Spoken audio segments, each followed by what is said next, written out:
You're watching India Global. I'm Gaurie Dwivedi. Let's start the show as always with headlines. UNSC to hold key closed-door meeting amidst India-Pakistan tensions. Russia's President Vladimir Putin dials Prime Minister Modi ahead of the UNSC meeting and extends full support to India amidst Pahalgam probe. PM Modi meets Defence Secretary amidst Indo-Pakistan tensions, meeting as India prepares response for the Pahalgam terror attack. India revives 6 hydro projects after Indus Treaty suspension. Hydro projects have been stalled due to treaty restrictions that do not exist anymore. Not one and done. Israeli Prime Minister Benjamin Netanyahu warns Iran after the Houthi attack. Conquest Gaza is what Netanyahu's latest plan is as war rages on. Israeli cabinet, meanwhile, comes out with a key decision, approves plan to capture all of Gaza. US slaps 100% tariff on films that are produced in foreign lands as President Trump says that he wants movies to be made in America again.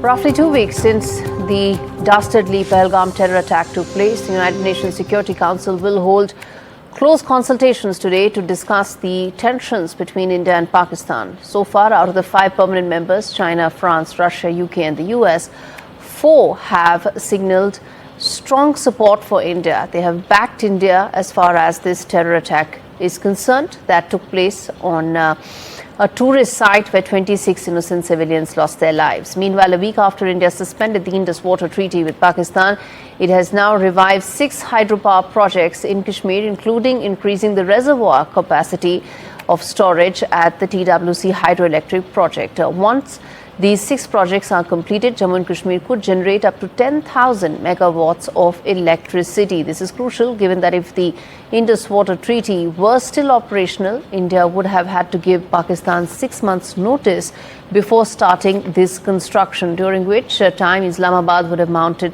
several legal challenges to possibly ensure that these projects do not see the light of day. All right, joining me now to talk about the several aspects to this story, Mohammad Ghazali from New Delhi, Nazir Masoodi from Srinagar. Nazir, let me come to you first. Fresh set of moves made by New Delhi ahead of that crucial meeting, the UNSC closed-door meeting. Talk to us about these hydropower projects and the impact that they are likely to have going forward. Well, the first major decision government took was to suspend this Indus Water Treaty. What it means that now you don't have to take permission from the Indus Water Commission or their approval or allowing them to visit the sites. For example, in these visuals, you can see it is the Bagaliar project. Yesterday, water was temporarily suspended, but the storage capacity of this project is just for 3 lakh, cubic meter, feet of water. This acre feet of water, that is it. While as Pakistan gets around, 27 million acre water from Chenab River. So there are proposals to build more projects which have been already in the pipeline to make them. But for that, the government always needed to, get the approval from the Pakistan, get Indus Commission, Pakistani Commission, Water Commission to visit here. And so that, because these were the conditions of Indus Water Treaty. So normally Pakistan is getting around 100 million acre feet of water from the 3 rivers of this Indus here and Jhelum and Chenab. Since yesterday, we have seen that water was stopped temporarily and it created huge hue and cry. Mm-hmm. And many thought that it would be, Pakistan has been punished, but that's not going to happen immediately because unless you raise the height of the dam, you cannot store more water. And then there would be the ecological cost. Then there would be, some areas can be submerged. So it's not an easy task. It's a tall order. It will take years together. But by temporarily stopping the water, India has sent a message to Pakistan. Mm-hmm. What it means when we suspend this treaty. Yes. And we can say that's already, and what it means for Pakistan and its survival, because Pakistan has already said Yes. that if they divert the water, they will treat it as an act of war.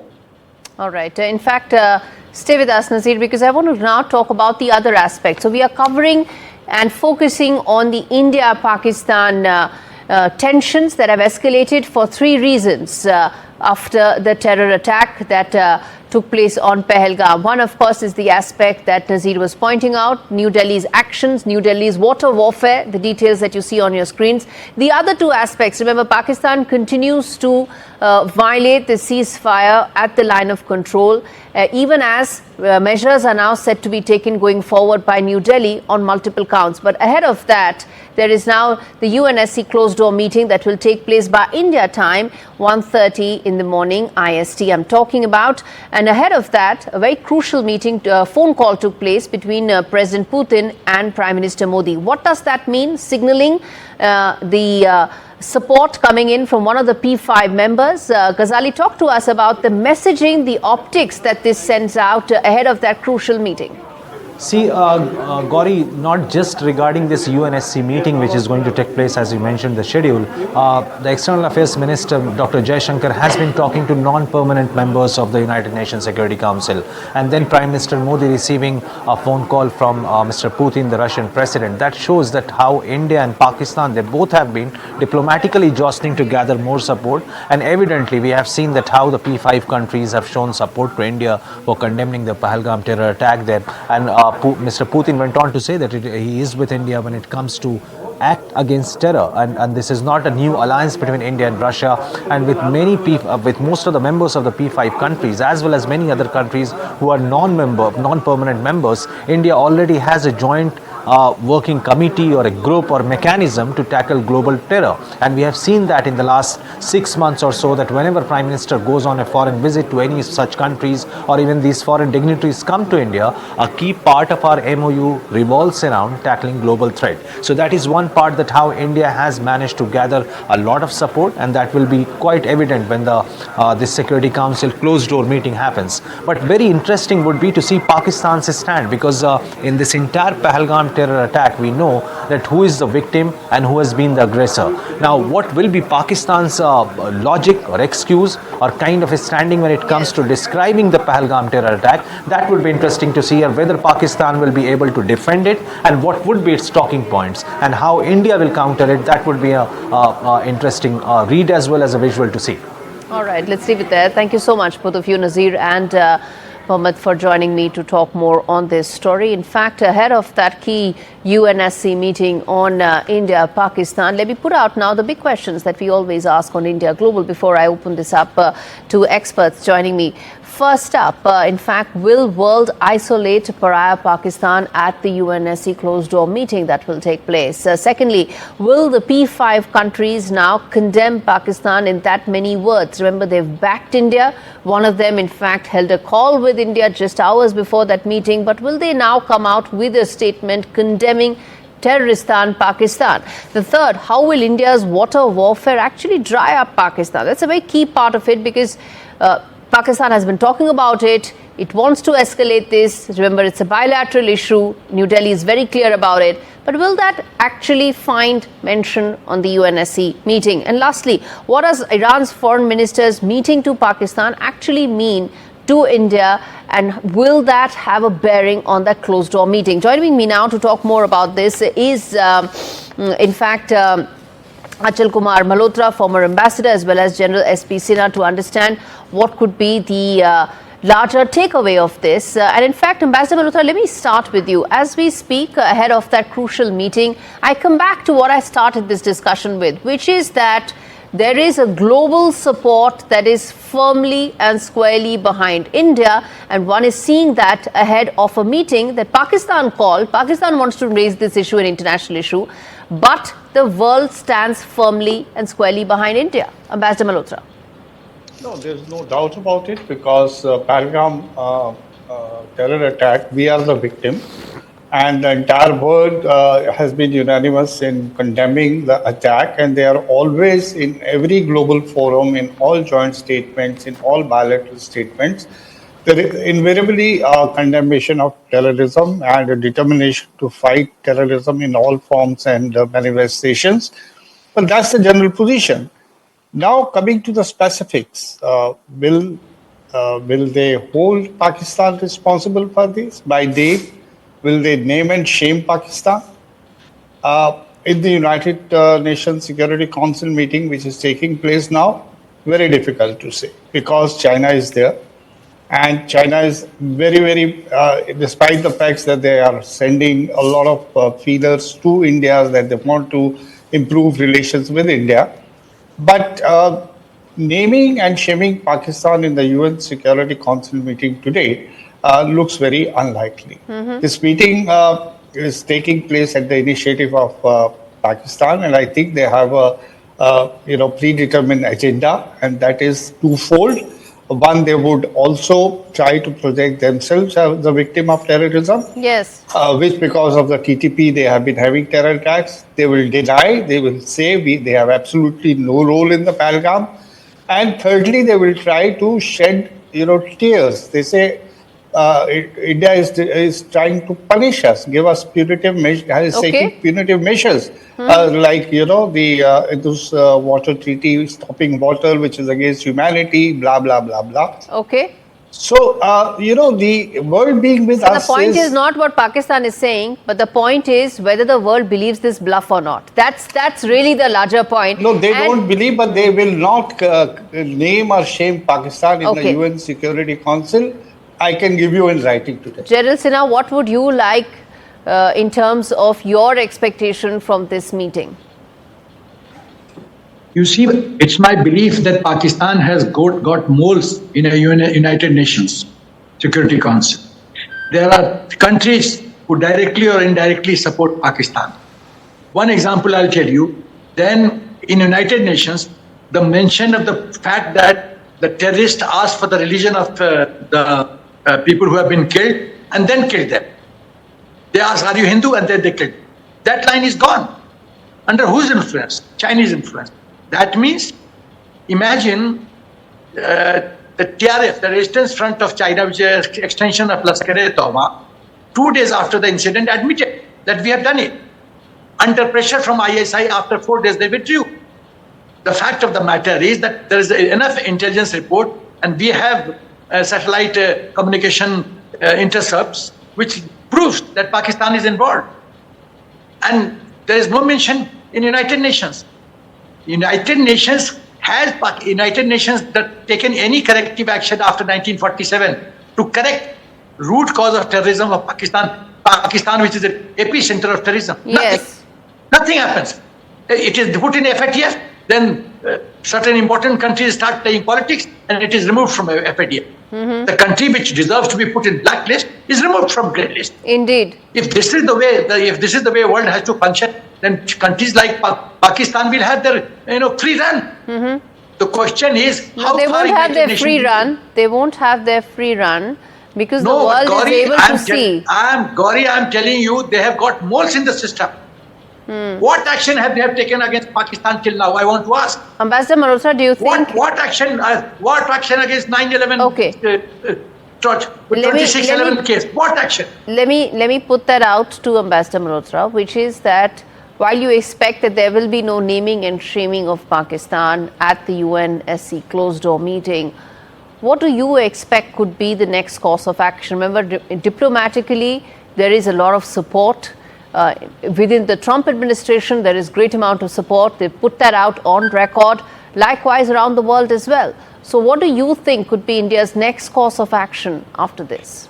No, Gaurie, what I can say for sure is that the global support and sympathy that has been expressed in the past 2 weeks or so in our favor, what would it translate into? It would translate into the fact that if we today decide to take some military action or we identify some selected targets and hit them, I can assure you that there will be absolutely no resistance from any other country, particularly the global players. It's not 1971 when the United States, they sent their 7th Fleet and all those kind of stuff. So they even some of them have defended they have said India has a right to defend itself. So if we are defending ourselves from terror attacks, there will be no hue and cry.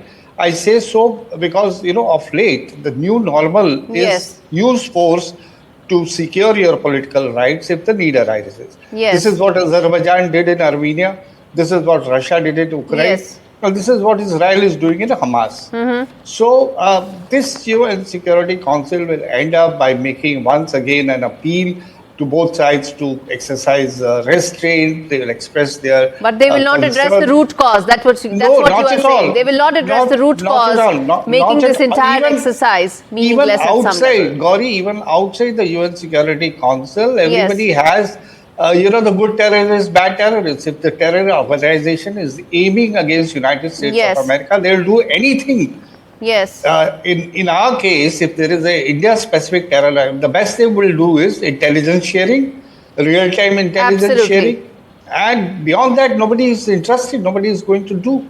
They are not going to come and. I think the biggest difference is, I have to wrap this up. The biggest difference here is that this is not India of 1971, that it needs somebody else to take an action against the wrong that has been done on its soil against its people. And that really is the biggest and the most important fact. Thank you so much, gentlemen, joining me today on India Global. I'm going to slip into a very short break, come back on the other side, talk more about, second Nepalese student found dead in a KIIT. What are the diplomatic and economic ramifications of that? We come back and talk more.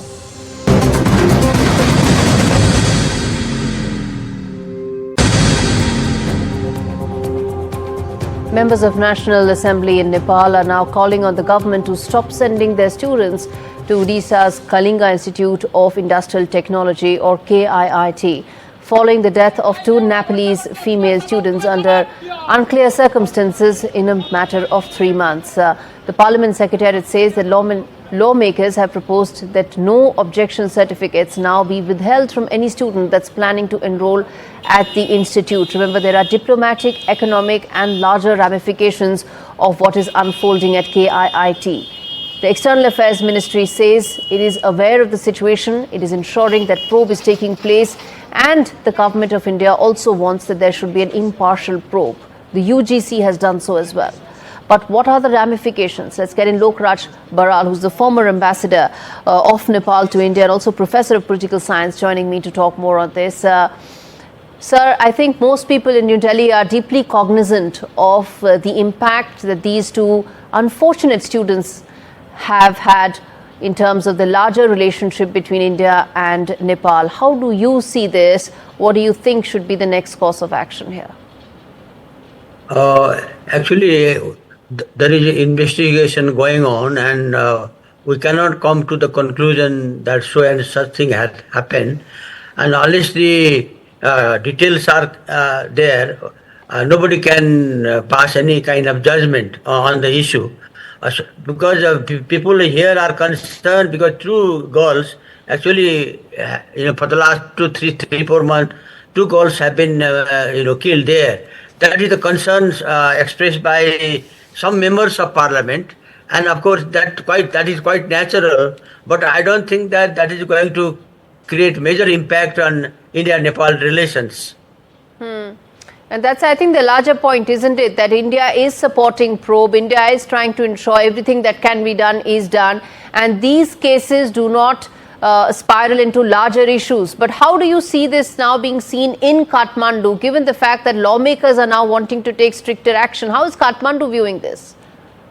I know it is quite natural that a few members, actually 2-3 members yesterday, raised this issue in parliament. Even today some raised it. It's quite natural that two girls have been killed, and what are the reason, what are the factors behind it, and they were just showing their concern. That's all. The government has not come, and they are very positive because the India government is also cooperating, and even the university, UGC, all are cooperating, and here also the government has not come to the conclusion, so and so. Only few members of parliament, they said that no more students should be sent to the college.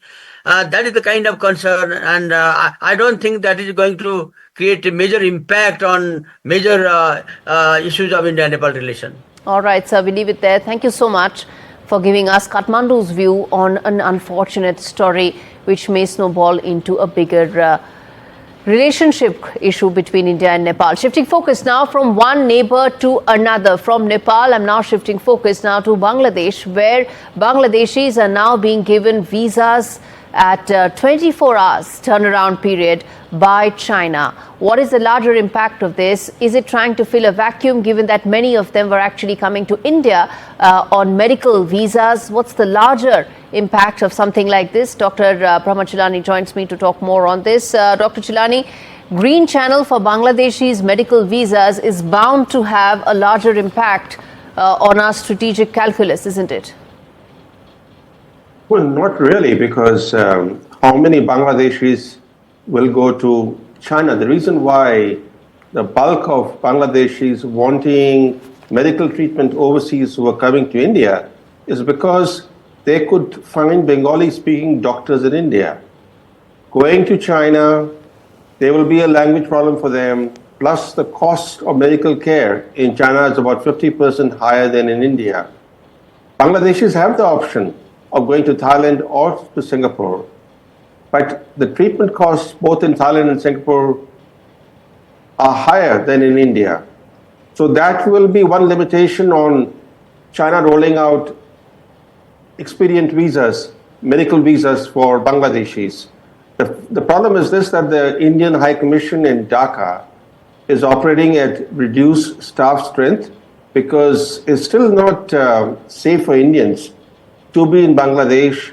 Dhaka itself is experiencing rampant lawlessness, so the High Commission of India is functioning at reduced strength. But the second factor is that some Bangladeshis, not all, but some Bangladeshis who have taken medical visas have actually misused that kind of visa by engaging in other activities in India. So the Indian government is seeking to very carefully vet medical visa applications now. That's another reason why there's delay in issuing visas to Bangladeshis. Lots of visas are still being issued, but not at the same pace as they were being issued last year, simply because of these two reasons. That's an important point. Radical Islamist elements have also, in fact, raised their ugly head. But that's an important perspective, Dr. Chilani, that you gave us, that Bangladeshis may be welcome when it comes to medical facilities in China, but do they really want to go is the big question. I'm going to slip into a very short break, come back on the other side, talk more about Israel's big warning to Iran after Houthi strikes. Stay with us.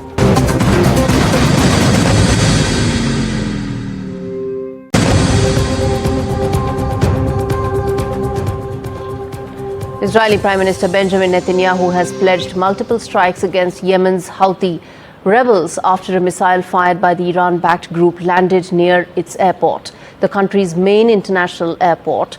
Claiming responsibility for the attack, Houthis said they acted in solidarity with Palestinians in Gaza. Israel's security cabinet has reportedly approved a plan to capture all of the Gaza Strip and remain there for an unspecified amount of time. The plan was approved today and is part of Israel's efforts to increase pressure on Hamas to free hostages, negotiate a ceasefire on Israel's terms, and it comes a week before US President Donald Trump's big Middle East visit. What is happening to the big plan of ending this war? Are we farthest away from the ceasefire? With Houthis coming in, what is the future for the Middle East is our big story right now. And as always, the big questions on your screens, viewers. Let's take them out. Israel's fresh warning, escalate. Will it escalate tensions? The truce talks are off the table amidst renewed offensive. We ask that question. Iran threatens US bases. Are nuclear talks now stalled? And tensions are escalating ahead of that big visit by Donald Trump. Joining me to talk more on this is Dr. Kinraj, in fact, Dr. Vailavad and Dr. Brahma Chilani. In fact, Dr. Kinraj, let me start with you. The latest escalation that one is seeing, the tensions one is seeing, gives a sense that we are probably looking at a scenario where instead of ending the war, we're probably looking at another escalation in a very deeply troubling scenario. Yes, indeed, it is a troubling scenario. But as far as Benjamin Netanyahu is concerned, He's fighting this war for three reasons: his domestic political survival, his refusal to negotiate anything diplomatic and political about the post-Hamas scenario for the Palestinian issue, and third, just to make a very belligerent, aggressive regional hegemony for the state of Israel. Now, in all of these three aims, the security of the Israeli state is deeply compromised. As we saw, Houthis could reach to the single available international airport in Israel, and the whole country is in a actually domestic infighting. The infighting in Israel is almost like a civil war, and the president and the ex-chief justice of Israel have openly said that we are officially in a civil war as far as domestic divisions are concerned. And for all of this, Netanyahu uses the war in Gaza as a proxy. It's really a proxy war for him. There is no real war in Gaza. It's much into the domestic Israeli. They may not. You may say that there is no war in Gaza, but these Houthi rebels are, yes, they have been able to beat the Iron Dome. They've been successful in ensuring that they land and strike in Israel, but that indicates another round of escalation, doesn't it, Dr. Jilani? Yes, especially because the Israeli Prime Minister says that Iran is behind the latest rocket attack on the Ben Gurion International Airport. So in a way, he's implying that Israel will impose costs on Iran. That signifies potential escalation. But look at the larger picture. First, you have Israel that's still engaged in wars against Hamas in Gaza, against Hezbollah in southern Lebanon, and now against the Houthis. Then you have the US under President Trump. He came to office promising to He will end this in one day. No, yeah, he said he will end the war in Ukraine, and he will also calm the Middle East. But he has done the opposite. He has been bombing Yemen for the last 50 days now. And questions are being asked as to what the US is achieving through this bombing campaign. He, in a way, has encouraged Israel to continue with its wars. And then in Ukraine, he is now supplying air defense systems to Ukraine as if his efforts at promoting a ceasefire are failing. So for Trump, things are not going well. For Israel, while it's clearly dominant militarily, yet it is fighting non-state actors. All these groups, the Houthis, the Hamas, the Hezbollah, all of them. They're all non-state actors. And the only state actor that the Israeli Prime Minister is now threatening to impose costs on is Iran. But Iran is not a small country. Iran is a major military power. And if there was any kind of direct conflict between Israel and Iran, that would certainly put the entire Middle East on fire. It indeed would. Dr. Awad, where do you see this in terms of an Iran-Israel conflict escalating, given the fact that Prime Minister Netanyahu did mention Iran in so many words?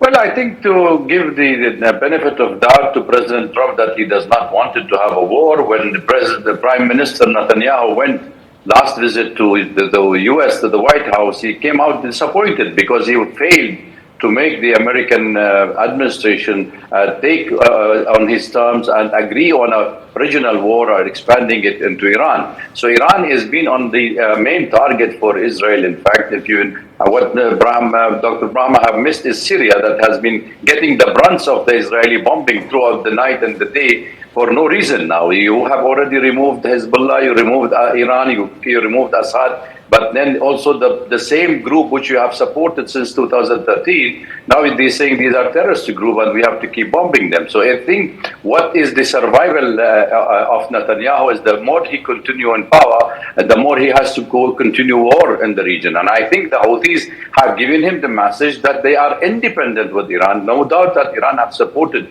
the Houthis. But remember, Gaurie, that the Houthis have been Ansarullah. They have been fighting a war coalition war since 2015 when the United States led that war. And then they stopped over, the Saudis, the UAE pulled out, and again they have taken part in this war and saying that if you stop the war on Gaza, we will halt our operation against Israel. Okay, Dr. Kinraj, this comes ahead of President Trump's important visit to the Middle East. All eyes will be whether he's able to convert some of these challenges into possible opportunities for a ceasefire. Does that look likely? No, it doesn't. I don't think he hopes for any ceasefire. But what is it going to be interesting in Israel? Israel doesn't want his trip to Saudi Arabia go hassle-free. Remember, for last 2 years, Saudi Arabia promised it would normalize relations with Israel. But Israel went on a belligerence, meaning Israel refused to have any kind of a post-war conversation about Hamas or Gaza. So Saudi Arabia will strike a deal with America without having normalization with Israel.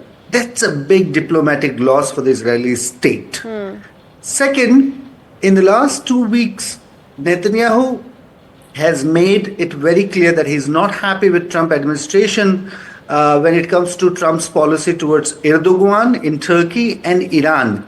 In fact, if we notice the recent firing of the National Security Advisor from the White House, Mr. Waltz, he was fired precisely because he was briefing Netanyahu more on the Iranian issue than Trump would like him to do. Okay. So actually, very soon we would realize that Trump will make some very unkind statements against Netanyahu's leadership. So maybe we should brace for that. As we wrap this up, Dr. Shilani, I want to ask you, what would you expect to be the best case scenario in terms of President Trump's visit to the Middle East next week, given the volatility right now? This is a very important visit by Trump, his first since he took over, returned to the White House. He'll be holding a summit with Gulf state leaders. He'll be unveiling his Middle East vision. He'll be seeking to promote greater U.S. involvement in peace building in the Middle East. In his first term, he had the Abraham Accords. He did make forward movement. In his second term, he wants to end the volatility in the Middle East, make it more stable. Now, of course, that's a huge task given the fact that the Middle East is a very complex place. But still, I think this visit of President Trump is important because of the key leaders that he will be meeting on this trip and the plans that he has. Of course, some of the plans that he earlier unveiled, he no longer is actually embracing. For example, he earlier proposed the U.S. taking over Gaza. He has no longer spoken about U.S. takeover of Gaza, but instead what he did, the vision that he outlined earlier has encouraged Israel to now seek to occupy the entire Gaza. So even though Trump has abandoned his Gaza takeover plan, Israel has taken off where Trump has left. But I think Trump certainly means business. He certainly wants to pacify or at least stabilize the Middle East. And I think we'll have to wait and see as to what he achieves next week when he embarks on his first second-term visit overseas. As we wrap this up, well, all eyes on the visit. What one can say is that expectations have really tempered in terms of what can be really achieved out of President Trump's first visit to the Middle East. Thank you so much, gentlemen. I'm going to slip into a very short break, come back and talk more about President Trump and his plans of Made in America movies and what it means for the film world. Stay with us.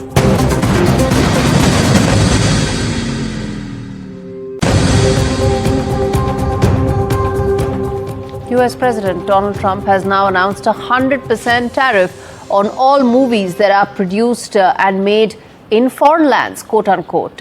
Posting on his Truth Social platform, Trump said that he has instructed the Department of Commerce and the U.S. Trade Representative, USTR, to begin the process immediately, though he offered no details on how this entire measure will actually be enforced. The film industry has already been feeling the effects of Trump tariffs as China in April responded to the U.S.-China trade war by reducing the quota of American movies that are allowed in the country. The tariffs are likely to deal a significant blow to Western studios, especially Walt Disney, Paramount and Warner Brothers Discovery, still struggling to rebound after the pandemic. Meanwhile, Australia and New Zealand have pledged to support their local film industries in light of Trump's announcement. Now, what does this mean? What's the larger impact? How many movies actually get made outside of America? And how much could they actually bring back to these American studios? Girish Vankere, who's a film trade analyst, joins me to answer some of those questions. Girish, now help us understand, why is it that President Trump is actually wanting movies to be made in America? What is the kind of upside that he's hoping to get? See, he has seriously observed that there are many countries like South Korea and Japan, which has been predominantly taking the share of the international content, especially animation. Japan and China are doing amazing. In the romantic dramas, South Korea is doing amazing. So there are a lot of new audiences which the world has found in the name of the other counterparts like Japan and China. So this was something which has made America insecure. And if we see recent years, the contribution or the number or the percentage of US films which have been gaining momentum has reduced in last 4 years. Okay. Year 2024 was the least business which US films has done in India. So it is not in India. Globally, Hollywood has been known for doing the only remakes or doing only typical style of films which people are now rejecting. Okay. So this is one of the biggest reason where they want. No, so how can he turn the tables? How can he fix this? No, they want to revisit that. They want to create bigger revenue by levying taxes like 100% tariff. If they are doing 100% tariff for Indian content, obviously the films which are released in the US will be reduced drastically. If we are releasing a film with a distribution cost of say 2 crores, if now 100% tariff will be 4 crores. So the guy who is distributing of okay, now let's decode this. Let's decode this. Let's say the next Shah Rukh Khan movie has to release in the US. Talk to us, explain to us what changes with these 100% tariffs. Exactly. So if a Shah Rukh Khan film is released there, the local distributor in the US will charge say 6 crore from the Indian counterpart to release that film. Now he'll charge 12 crores. Yeah, it will become 12 crore. Now this money which this Indian counterpart has to pay will definitely go in from his advances. It is called the advance fees or the MG, minimum guarantee for the Indian counterpart. If that becomes so big, he will choose the less number of screens instead of going all out, and that will be reduction in the content which has been given to the US. Okay. So instead of going all out with 6 crores or 8 crores, he will have a limited release, and that will be the limited visibility of our film. Okay, so let's see how this pans out. One can say that maybe the star appeal of someone like a Shah Rukh Khan is not going to have an impact, but maybe some of the smaller stars, newer filmmakers, newer ideas, new studios probably could stand to get impacted. But who knows? Devil lies in the detail. We are yet to find out how those tariffs will really be stacked up once they come out in greater detail. All right, thanks much. And we now shift focus to the UK. Well, there were local polls that took place on the 1st of May, while those local polls had a national impact. And that was Nigel Farage's far-right party, that is a Reform UK. It flicked a crucial parliamentary seat from UK Prime Minister Keir Starmer's Labour Party. Many would say that that has encouraged the anti-immigrant leader's prime ministerial ambitions. In fact, a Tory leader also went on to say, Kemi Badenoch, who is the Tory leader, has admitted it is feasible that Nigel Farage could become the next Prime Minister. A concern for immigrants given the firebrand's vow to stop immigrants from entering all reform-led councils in what may be a very Trump-style move. But the fact is, the far right has gained in these local polls, What's the national impact? Let's get a Nicholas Stugent, as always, British journalist, former BBC editor, joining me live from London. Nicholas, one may dismiss these as local polls, but they clearly have a national undercurrent, don't they? Well, I wouldn't dismiss them as local polls. They are, of course, important and they are a pointer. But local polls are fought on very different issues from those at the centre. And yes, the Reform Party under Nigel Farage can talk about limiting migration, but that's not a local power. That's entirely at the centre. So it's entirely in the hands of the ruling party at the moment. And I think you could say that the fact that reform has advanced in the local polls is because of discontent with the central parties, Labour and previously the Conservatives, who don't seem to have been able to keep illegal migration or indeed migration in general under control. So yes, we read the signs from this election, and Mr. Farage has increased his membership, his party's membership of the House of Commons by 1, so it's a total of 5 now, which is still way behind those of the major two parties. Absolutely, so it may I be. think Right, it is in single digits, but I want to understand from you two things. One is that Mr. Farage has gone on to say his mayors have also said that they are not going to allow immigrants in the councils that they've been elected to. And what do you make of Conservative Party leaders in fact saying that Mr. Farage may in fact, at least he should be harbouring PM ambitions if nothing else?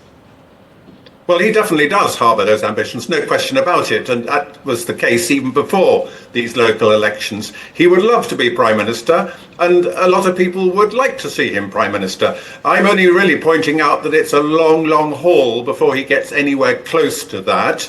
And I don't read the results from last Thursday as showing he's particularly far advanced in that. Mm-hmm. About your specific question about limiting migration within the areas controlled by the Reform Party, well, as I said, dealing with migration and indeed illegal migrants and the housing of illegal migrants is entirely a central government issue. So the parties controlled by Reform can make a bit of an issue about it, but they can't stop it. That is entirely in the hands of the ruling Labour Party at the moment. So there'll probably be some noise around it. In perspective. Yeah, there'll be some noise around it, but there may not be any action. But one thing then I want to ask you, sir, is that going forward, what's the message here for the Labour Party? Because many believe that some of the promises that they had made for the local polls weren't fulfilled, and this is people speaking up against some of Labour policies. Well, I agree. I mean, what we saw was a protest vote, and it was a protest vote against the two major parties. The Labour Party in power now, yes, you haven't done enough to stop migration, so it's a protest, but also a protest against the Conservative Party that ruled for 14 years before at the centre. So it is a wake-up call for both those parties. Get things going, especially the party in power at the moment, of course, Labour Party, or you risk losing seriously at the next general election, which is still 4.25 years away, probably. So a lot can change. So I'm not belittling the significance of last week's vote. It is very important. It seems to make Nigel Farage a tiny bit closer to power at the centre, but I still think he has a very long way to go. But I would call last week's vote essentially a protest vote against the present government, Labour Party government, and the Conservatives. And it's the Conservatives who've lost more than the ruling Labour Party. They lost more seats to Reform because, of course, they are you could say, the alternative right-leaning party. And there's still quite a lobby that would like to see Reform and Conservative fight the next election together. But I don't think that will happen. So, yes, we read all the signs, but I wouldn't read too much into it in terms of what it means for the next election, because there's a long way to go before we get the next general election. Probably a long way to go, of course, assuming this government survives as long as it can. Yes. And let's face it, there's every chance that Labour will turn around its fortunes and bring things like migration under control. I'm not making a prediction, I don't know, but they've certainly had the warning signs from this election. All right, we leave it there. Nicholas Nugent, thanks so much for giving us that perspective from London. Shifting focus now to, well, the biggest event on the social calendars of celebrities around the world. The buzz and hype around the Met Gala. In fact, it's peaking now, and the Met Gala is, remember, held annually on the first Monday of May, which marks the opening of the Costume Institute's annual fashion exhibit. And this year, we'll see the debut of King Khan. Shah Rukh Khan is all set to make his debut at the global fashion event in a Sabyasachi creation. This year's theme focuses on the influence of black designers and culture on fashion. After making a mark at the Coachella Music Festival and Paris Fashion Week, Daljit Dosanjh will also be making his debut along with actress Kiara Advani. Well, with that, it's a wrap on this edition of India Global. Thanks so much for watching.